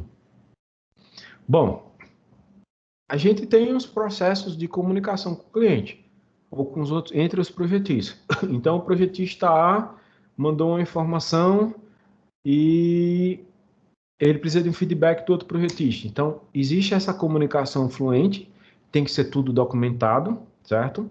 E existe a outra documentação também entre projetistas e cliente, para a gente poder fazer a apresentação, dizer quais soluções, em que isso vai reduzir ou vai aumentar custo. Agora, ou seja, vai aumentar um custo de que eu vou precisar fazer uma nova aprumada, vou precisar fazer um novo estudo aqui de estrutura tal. Mas isso é um custo que aumenta agora que é muito menor do que lá no final no meio da obra, né? Então, precisa dessa interação e documentação. Precisa estar tudo registrado para que você amanhã, alguém esqueceu, não, mas eu nunca falei isso. Não, tá aqui, tá, o documento tá assinado, tal, não sei o quê. O papel, ele tem muito valor nisso aí. Então, essa troca, não digo papel físico, mas a gente tem e-mail que pode corroborar com isso aí.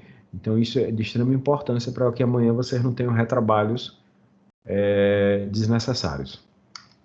Ok, trabalhamos com tudo junto, geramos uma vista map, que eu acho linda, porque você consegue ver todas as disciplinas juntas, mas para a obra ainda, a obra ela precisa de papel, então eu preciso separar essa disciplina por níveis, por ambientes, tudo isso já foi definido lá, quando a gente fez o meu planejamento, e aí eu preciso utilizar os meus modelos de vista, que a gente utiliza bastante aqui, para conseguir fazer a separação, e ainda vai além. Quando você faz um modelo de vision, se você inserir parâmetros nele de apartamento 01, apartamento 02, então na hora que você quer imprimir, você imprime por apartamento, você levanta quantitativos por apartamento, e isso aí você consegue quebrar uma EAP, que é aquela estrutura analíticazinha que vai para a execução da obra e serve para o orçamento também. Eu vi que o Emerson estava aí eu estou aí. Infelizmente sim, Fernando, porque a nossa mão de obra, ela não consegue trabalhar. E agora sim, a gente infelizmente está passando num momento que a gente vai gerar um pouco mais de papel agora. Por quê? Porque os detalhes 3D ajudam demais na obra. Só tem um grande problema. Depois que sua equipe se acostuma com aquilo, Rapaz, se for para fazer a pintura de uma parede, eles estão perguntando, tem como botar aí um 3Dzinho da pintura da parede, como vai ficar? Então, no começo, você acaba aumentando, mas acredito que logo, logo a gente começa a fazer isso. Eu fiz uma, não me lembro do município agora, a construtora, eu sempre faço esse bate-papo como se fosse um mini treinamento aí do encarregado, e ele já conseguiu fazer o acompanhamento da obra pelo computador. Então ele conseguia visualizar com mais fineza pelo computador, mas a mão de obra em si ela precisa do papel, entendeu? Infelizmente é isso, são maturidades. O Emerson aí, estava até falando com ele tem pouco tempo, que é sobre esses links, essa informação, essa seção de parâmetro. Porque o orçamentista, por exemplo, antes era o quê? Recebia os projetos todos, né? Aí lá no final é que ele ia trabalhar. Agora não. Você começou cada uma dessas disciplinas, o orçamentista, como o Fernando, Catarina e tal, eles precisam fazer ou Emerson, Catarina, precisam fazer essa validação agora. E aí Emerson, como conhece bem o Orsi, ele pode, me corrija se for errado, mas a gente pode caminhar para uma coisa, é legal que vocês saibam todos aí, para tentar ajudar lá a CEOP a conseguir fornecer isso logo, sai de um modelo BIM, uma tabela de um Excel com quantitativos e código. E o OSSI puxar isso. Qual construtor que não ia gostar disso? Vocês imaginem isso aí. Teve um construtor de uma obra pública que o construtor teve o seu aditivo liberado mais rápido, porque o projeto estava no modelo BIM, o fiscal conhecia, então ele conseguiu rapidamente extrair os quantitativos das mudanças que foram solicitadas lá, e aí conseguiu um aditivo mais rápido. Então, são inúmeras vantagens que tem com isso aí.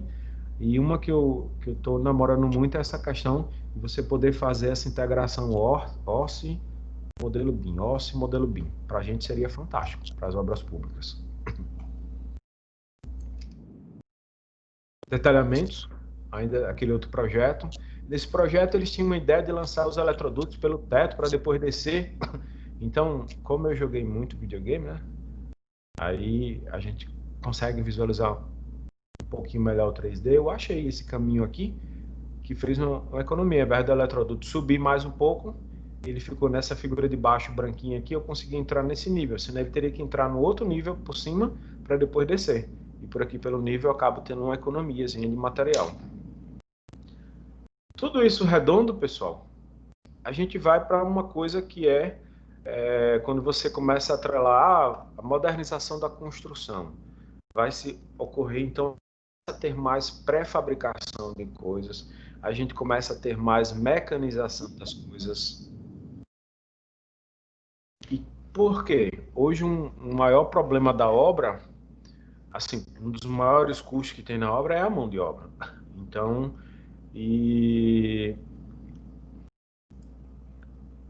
beleza, temos mais 10 minutos aqui, vamos lá. É a mão de obra. E às vezes é uma mão de obra que não está se qualificando tanto. Então, como uma vez um engenheiro me falou, ele, de muita experiência, ele disse, rapaz, se você mandar um carpinteiro pregar 1000 pregos numa mesa aqui, nenhum vai sair no mesmo lugar. Agora, se você mandar uma máquina, um robô, os 1000 saem no mesmo lugar. Então, a gente passa a ter obras com esquadro, a gente passa a ter muita coisa melhor, entendeu? E aí a mão de obra vai fazer aquelas tarefas, vai se aperfeiçoar, entendeu? Então, como o Fábio está colocando aí, mestre de obras, encarregados e pedreiros, portando tablets e modelos. Sim, é verdade.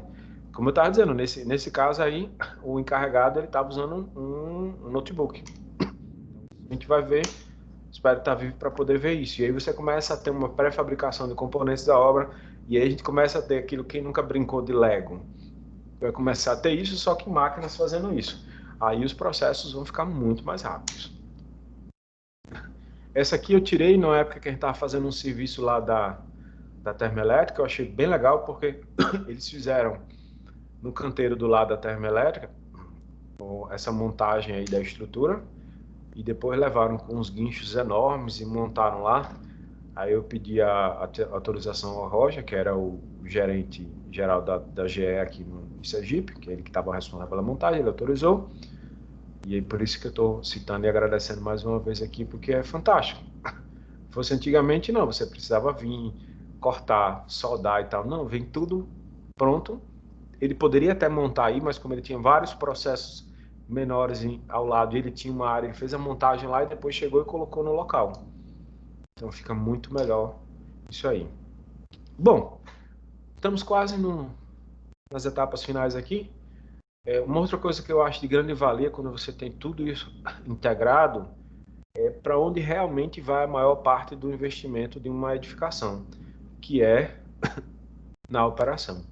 A gente ainda está namorando a parte de obra, ainda vai evoluir e tal, mas o máximo que você conseguir jogar de informação agora, lá na frente vai ser de grande valia. O maior aporte financeiro não está na construção, está na manutenção da edificação. Então, você ter esse controle da manutenção, você interligar a um software BI e você poder ter isso tudo, é fantástico. Ó, o Emerson está dizendo aqui, está criando um Excel com VBA para inserir a planilha direto no BD do OSS. É fantástico. Uma vez eu fui fazer um projeto de redistribuição, muito poste. E aí a gente tem cálculos que fazia de maneira manual. E aí tem um desenho UNIF lá que tem que fazer. Aí eu parei assim, eu disse à minha equipe, eu digo, olha, vamos lá as tarefas e tal. Minha equipe, graças a Deus, ela é muito autogerenciável. Então, essa semana vamos ter as reuniões de feedback e tal, mas eu preciso de um tempo para eu poder estudar a VBA. A VBA é como se fosse um plugin, como se fosse é como eu citei lá no começo. O Excel, ele tá aqui o Excel, essa ferramenta fantástica, e você cria um códigozinho de programação, para quem usa o Dynamo, por exemplo, seria uma linguagem de programação para ele rodar rotinas aqui dentro do Excel, transformando o Excel, fazendo coisas fantásticas. No meu caso, eu colocava alguns posts e ele fazia o desenho unifilado de toda a rede do condomínio, entendeu? E ele fazia muitos cálculos que seriam coisas rotineiras. Então, é um software dentro de um software. O VBA é a linguagem, como seria o Dynamo, o C Sharp, Python e por aí vai, entendeu? Aí, é essa etapa que a gente almeja, chegar a gerar aquele arquivo COBE que vai focado na manutenção. Então, por isso que aqui na nossa base, a ampliação, a gente está inserindo o máximo de informação possível. Traço de concreto, tudo. Que é o que se espera para o futuro do BIM. Bom, no mais eu quero agradecer a todos. Obrigado aí pela participação. Estou aberto a perguntas. E se deixei algum termo técnico muito confuso aí, eu peço desculpa. Valeu, pessoal. Muito bom.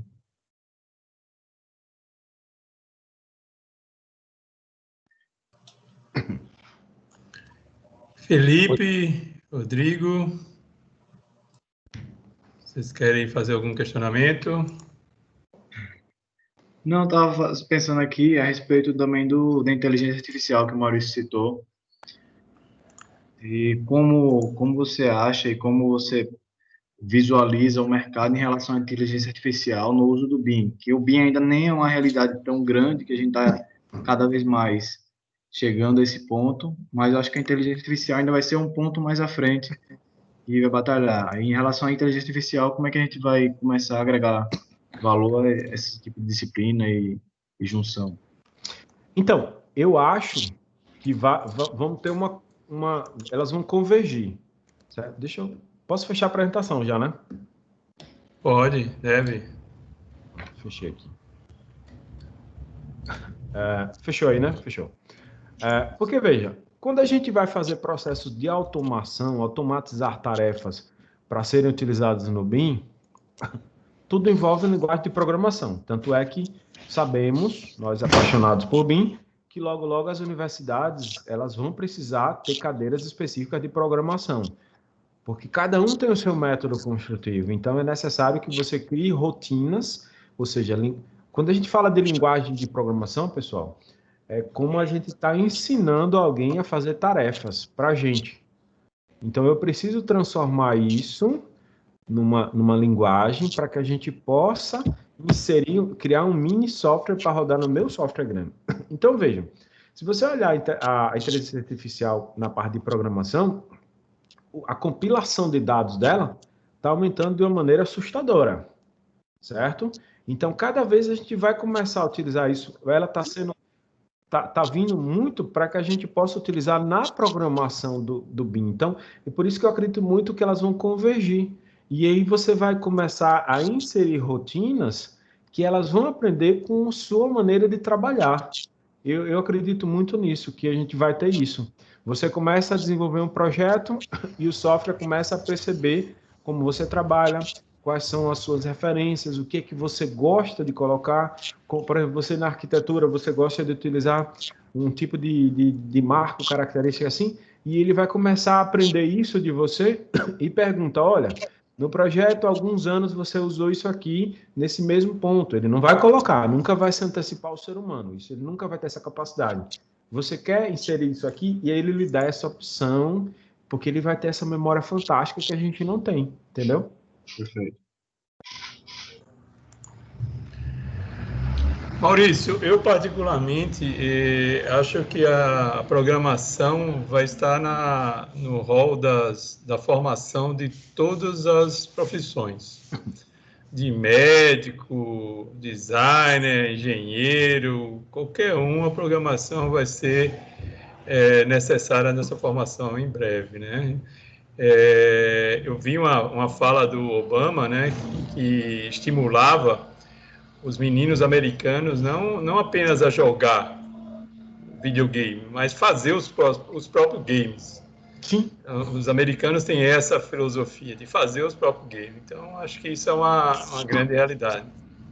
Vou até pegar o embalo aqui, Fernando, de um negócio bacana. Quem nunca viu lá na Epic Games o Unreal, eu até uma vez falei sobre isso no nosso grupo de BIM, eu sugiro dar uma olhada nele, porque com o Unreal você pode gerar um jogo. Na verdade, você pega o seu projeto, joga no Unreal e você gera um APK. Eu confesso que eu nunca mexi para o iOS. O APK ele é para o Android, mas ele também gera para o iOS, certo? Esse APK você instala no seu celular e você passa a ter o seu projeto aplicativo. Você consegue caminhar, você interage com ele, você tira camadas, você faz tudo que você imaginar. E aí você personaliza o projeto mais ainda. O aplicativo ele vai ser tão personalizado quanto o projeto para o cliente, entendeu? É fantástico isso. Aí a fala do Fernando Galvão, falando que lá em Lisboa, no Instituto Superior Técnico, o curso de arquitetura tem uma disciplina de programação e computação para arquitetura. E continua, né? A propósito, a programação está sendo implantada em todos os cursos do Instituto. Tem que ser, é inevitável. Como você falou, para todas as disciplinas. Nós estamos caminhando para uma internet das coisas. Hoje, você tem, a maioria dos fabricantes tem aplicativos próprios para interagir com tudo. Por exemplo, a LG. Você bota lá, ela tem máquina de lavar louça, máquina de lavar roupa, televisores, data show, tudo que tiver conectado a uma rede, você faz esse controle remoto.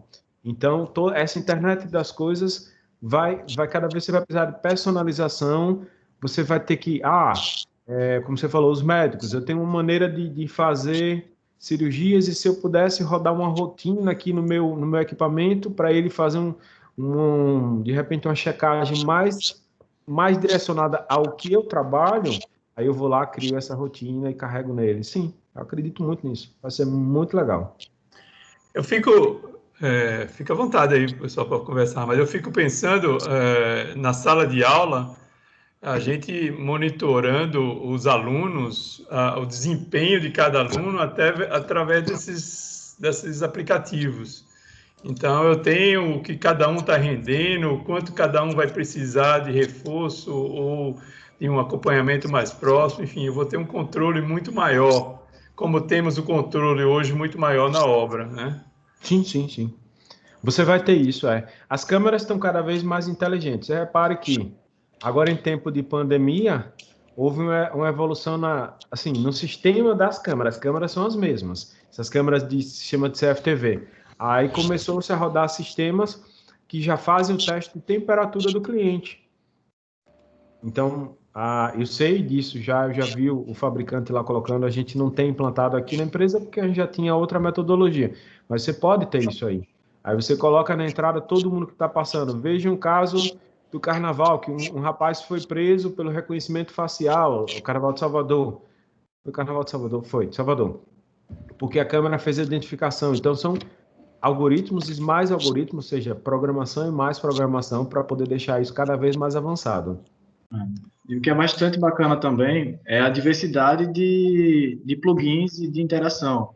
Por exemplo, o Maurício já fez um tipo de plugin, o Fernando também já desenvolveu um plugin que é muito bom para a parte de conforto, que é muito bacana também. Então, essa diversidade e essa mistura de utilidades também faz o crescimento geral. Então, tendo uma matéria, você, assim como arquitetura, vai ter um leque geral, não vai ter uma exclusividade de pensamento. Então, isso aí abrange e diversifica bastante o mercado. É por isso que a gente sempre diz aqui, olha, a gente está em maturidade, vamos dizer, maturação, a gente está amadurecendo aqui, está em processo de maturidade. A gente, toda vez, é bem estranho, eu sempre digo a todo mundo que eu conheço, é estranho, porque você, Felipe, lá em 2012, acompanhou quando a gente foi começar esse trabalho. Isso. Então, quando a gente começou a aprender a primeira ferramenta, a gente acha que está no nível bacana, a gente já conhece muita coisa. Aí depois que você vai aprendendo mais essa ferramenta, começa a ver o mundo todo BIM, aí gera aquela frustração, você diz, poxa, bicho, eu pensava que eu sabia 15%, tá em menos de 5% agora. Aí você começa a ampliar conhecimento, vai para essa parte de rotina, de programação, aí bota a mão na cabeça e faz, vixe, baixei, agora é menos de 1%. É verdade. Mas é legal que mantém a gente sempre motivado. Verdade. Eu vi... Pode falar, Rodrigo. Primeiro, parabéns pela palestra. A gente já tem uma experiência aí de várias outras palestras que a gente acompanhando junto, e assim, a gente sempre vê uma evolução muito grande aí dentro dos seus projetos e tal, uma coisa bem bacana. E assim, parabenizar, realmente, acho que foi muito bacana, muito boa. É interessante que eu vejo essa sua palestra, eu acho que umas 3 ou 4 vezes no ano, e toda vez você tem uma novidade. Eu acho muito bacana isso, porque realmente a identidade está em uma constante evolução, e eu sei que é um cara que nunca se satisfaz com o que está sendo feito. E assim, o Felipe falou, né? Tem um plugin. Maurício não tem um plugin. Maurício já tem uns 5 ou 6 aí programas que ele desenvolve dentro da empresa, porque ele nunca está satisfeito com o que o mercado oferece para ele. Ele sempre acha que consegue melhorar. E até uma coisa interessante, falta uma pergunta que o Fernando até fez no começo, que era como o Maurício fazia o cálculo, que realmente é uma deficiência hoje no mercado. Desculpa, fazer o quê? Como é que faz o cálculo da parte elétrica, do projeto elétrico? O cálculo? E você falou na palestra que assim, realmente é uma deficiência hoje no mercado em software, ou plugin, no caso, que faça cálculo de elétrica. Sim. Então, assim, o que Maurício fez foi, pegou o Revit, que seria uma plataforma que ele entende que é a melhor modelagem, e desenvolveu um programa para o Revit calcular para ele. Na verdade, hoje você trabalha com plugin interno, né, Maurício? Você consegue falar? Ele ainda, como eu disse, não está 100%, certo? Porque realmente, na elétrica, você pensa como uma árvore. A fiação, ela corre com derivações para vários pontos, e esse gargalo eu não consegui resolver ainda. Então, a gente utiliza planilhas, como o Emerson estava colocando, com VBA, para realizar alguns cálculos, algumas tipo simulações do que a gente quer. E aí tem uma boa parte que tem experiência, vai adquirindo experiência, vai sabendo que algumas coisas vão tender a um caminho, você vai trabalhando com essas informações em paralelo, e graças a Deus tem funcionado. Assim, tem um grande problema, que aí no começo, quando a equipe vai pegar um projeto elétrico aqui, ou qualquer disciplina da elétrica, no caso, tem que passar fiação, aí eu digo... Eu até digo devagar essa informação aqui. Eu digo, ele olha para mim e faz, rapaz. Por quê? Porque ainda é um processo um pouco manual do Revit, entendeu? A passagem de fiação. E é por isso que a gente precisa trabalhar com passar a fiação. Só melhora com a dor, né? Se não tiver a dor de ter que fazer, exato, você não vai melhorar nunca, você nunca vai pesquisar. Aí, repare, lá atrás a gente tinha um problema, vamos exportar planilha. Aí, antes de conhecer rotinas, Você vai lá no exportador, abre a tabela, gera um arquivo CSV, transforma em Excel. Olha que negócio. Aí depois a gente vai conhecendo rotinas. Não, agora já exporta tudo bem. Plá, sai essa planilha toda. Aí depois a gente começa a ver o banco de dados, que você joga o banco de dados com Access. Você começa a puxar de volta do Excel. Que aí, por exemplo, quando eu comecei a conversar, que eu vi que Emerson trabalhava com Austin, aí eu disse, pô, Emerson, o que eu fiz? Eu exportei toda a base de dados do Austin, que é mensal, né? Daquele mês para o Excel, e a gente faz ela puxar para o Revit. Aí eu digo, tá, mas a gente também pode fazer outro caminho, porque para uma licitação precisa ter o arquivo Austin. Essa coisa de Alagoas, o pessoal quer usar a base de dados do Austin, por exemplo, para ter uma ideia da Austin, do valor da obra, para depois eles transformar na base de dados própria dele. Então, tem N coisas aí, entendeu? Processo de vai e volta. Pessoal, boa noite. Boa noite, Daniel. Bem, vocês? Tudo certo. Estou lá, meu caro, estou em aula e estou meio que acompanhando aí.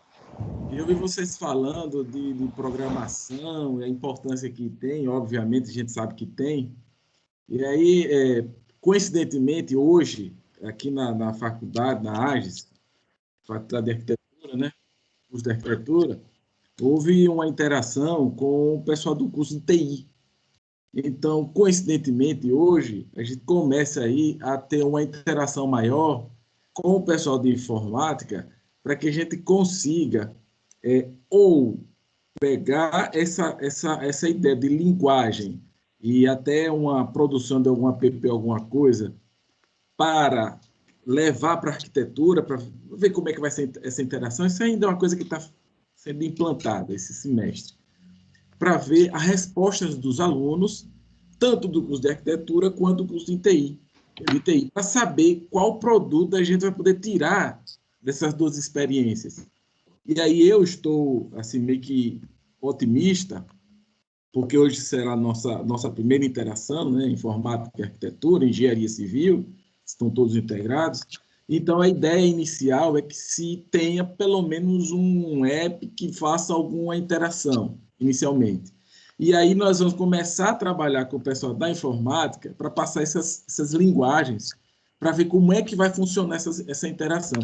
E aí, coincidentemente, eu acho uma coisa interessante, porque vai acabar gerando demandas, pessoas que estejam habilitadas a atender essa demanda.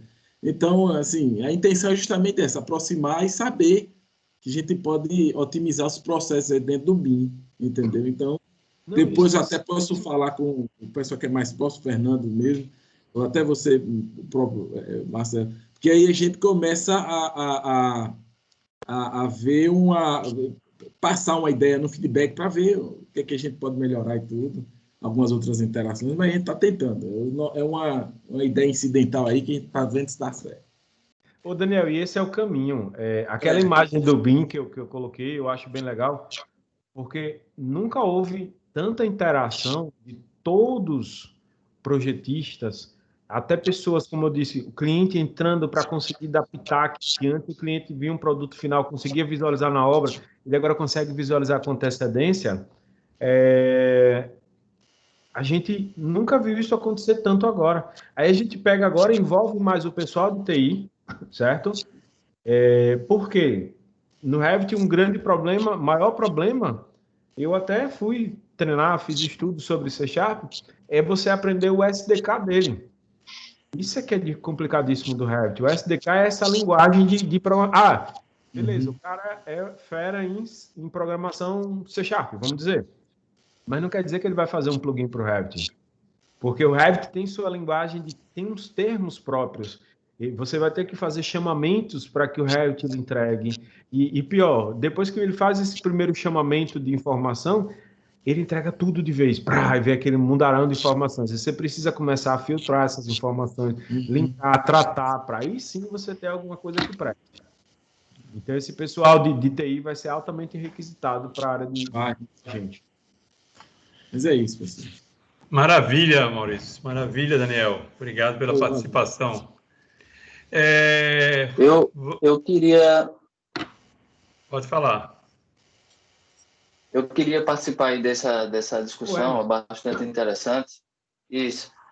Que, à vontade. por exemplo, eu sou engenheiro civil, mas também vim da área de cientista de dados. Então, eu estou um pouco meio que acostumado a trabalhar com esse grande número de informações. E aí, eu aproveitando o ensejo aí do Maurício, que falou que mesmo você vindo com essa facilidade, por exemplo, eu vim do Python, que também utiliza no Revit, você pode programar também no Python, só que tem as classes próprias do Revit, né? Então, não quer dizer que eu saí de lá e já vou chegar aqui dominando tudo. E não é bem assim. E a grande dificuldade que ele falou exatamente você tem são os parâmetros de listas, né? Tudo é uma lista no Revit.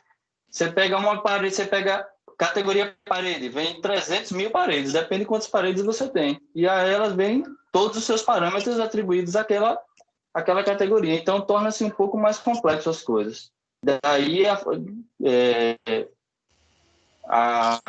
a ideia de se aprender já a programar na própria universidade, né? Pelo menos o básico. Que, por exemplo, tem plugins, além de aprender a programar, tem que saber um pouco de inglês, né? Porque tem vários plugins prontos na internet, inclusive que são vendidos no Brasil, mas tem plugins gratuitos na internet que fazem a mesma coisa. Se a pessoa souber um pouco de inglês, ele consegue achar e, não faz o que você quer, ok. Mas se você sabe um pouco de inglês e um pouco da linguagem de programação, você consegue adaptar aquela ferramenta para o seu uso. E isso é extremamente importante, você ganha tempo com isso.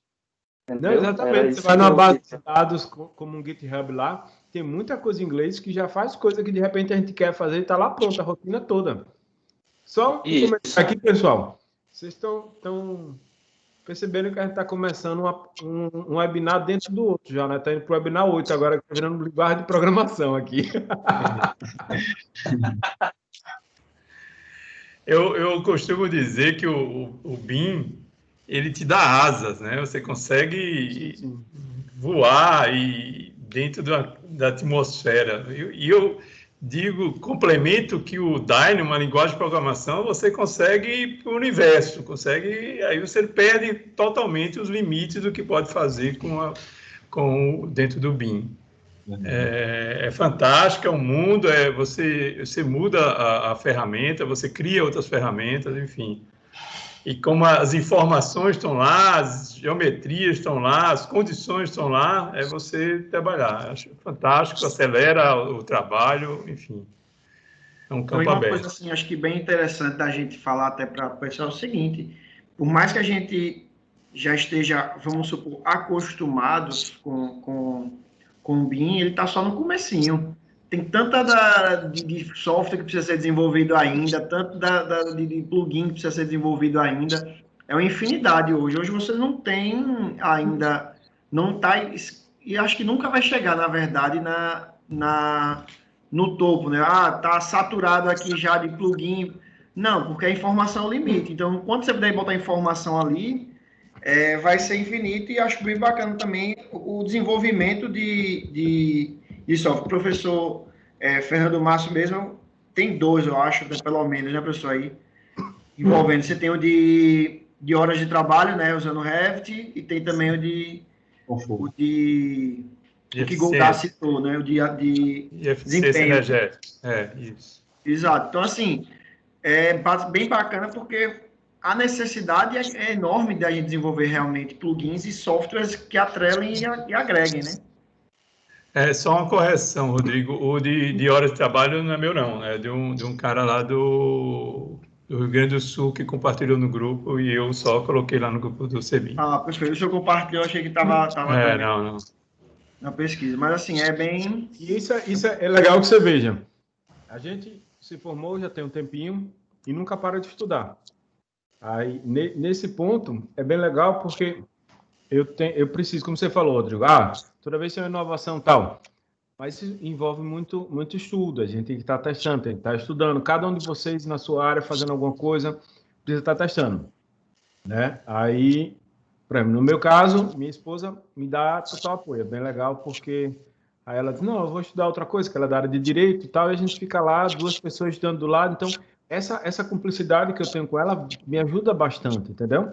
A gente tem momentos que é nosso, tem momentos que a gente vai para estudar, porque se você ficar parado esperando tudo cair do céu, vier softwares, plugins prontos, cara, você vai ser um mero usuário de software. Você não vai nem entender as possibilidades que ele lhe oferta. Toda hora a gente descobre uma coisinha nova, entendeu? Aí, por isso é que é bem legal. Você tá sempre nessa rotina. Então, eu nesse ponto, eu tive muita sorte, que aí eu tenho esse apoio, e aqui no escritório eu tenho o outro apoio da minha equipe, que são tão doidos como eu.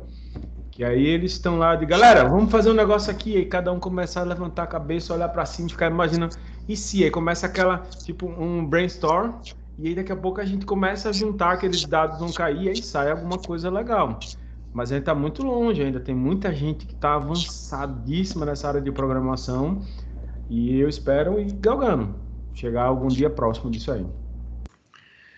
Maravilha. Eu acho que uma das grandes habilidades hoje do ser humano, do profissional, é aprender sempre, é a habilidade de aprender e continuar na formação continuada. Isso aqui que a gente está fazendo é formação continuada. Sim. Então, transmitindo um conhecimento aqui que uma série de colegas que estão aqui assistindo vão, epa, tem uma tal de programação, isso vai despertar na cabeça dele. E hoje a gente tem um mundo na nossa frente. Aqui essa telinha, você vai para tudo quanto é lugar. Tem a fronteira da língua, que é outra barreira que precisamos suplantar, né? Mas o mundo está aí. Você, com esse computador aqui, você conhece tudo, basta você ter interesse e saber aprender, né? Gente, maravilha, o papo vai longe, mas já estamos aí há quase 2 horas. Quase palavras finais aí, né? Vou passar para vocês, para os agradecimentos finais, para a gente poder encerrar essa noite tão proveitosa. Quem começa o agradecimento? Eu começo, convidado. Eu queria agradecer ao Cal pelo convite para ser mediador. Todos os colegas bastante próximos de mim no trabalho nessa área de BIM, inclusive alguns foram os alunos e outros parceiros, e hoje todos são parceiros meus. E parabenizar o Maurício pelo excelente trabalho, pela continuidade de trabalho que você vem mantendo desde a época que a gente se conheceu no curso de Revit lá no início.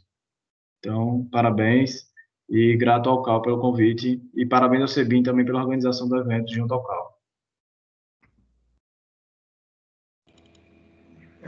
Pessoal, boa noite. Em nome da Sebim, eu gostaria de agradecer também a presença de todos, agradecer ao Cal também pela oportunidade de a gente poder estar desenvolvendo esse evento juntos. Agradecer ao Maurício, obviamente, pela brilhante palestra, como sempre. Sempre é uma palestra, como eu disse, sempre uma palestra de inovações e de surpresas. E professor Fernando também e a todos os presentes. Bom, eu quero agradecer também ao Cal e Sebim. A Sebim também quero agradecer pelo esse convite, pela essa oportunidade de estar com pessoas que são apaixonadas por algo que eu também sou. Eu tinha essa dor no passado e precisava resolver e vi com o BIM e vocês também me ajudaram. A minha equipe, que me ajuda em tudo, até na montagem de apresentação, a minha equipe vai trazendo imagens, vai dando pensamentos, a gente vai montando. Família em especial a minha esposa, né, que, deixa eu ver se está aqui ainda, tá aqui assistindo e tal, que apoia nisso aí tudo. Valeu, pessoal. Se tivesse saído, ia dar confusão, né?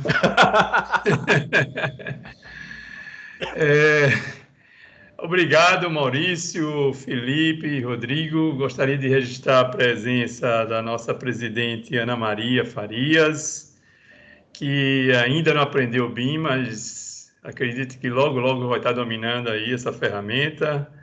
A Caroline Cabral, a presidente do Sebim Sergipe, nossos conselheiros, o vice-presidente do CAL Sergipe, o professor, colega Marcelo Maciel, Daniel Vieira, professor Fernando Galvão, professor Fábio Barbosa, Samira, Dilson, e acho que deve ter esquecido mais alguns. Agradecer a todos, a participação de todos, Lembrar mais uma vez que a série webinar vai ser suspensa temporariamente.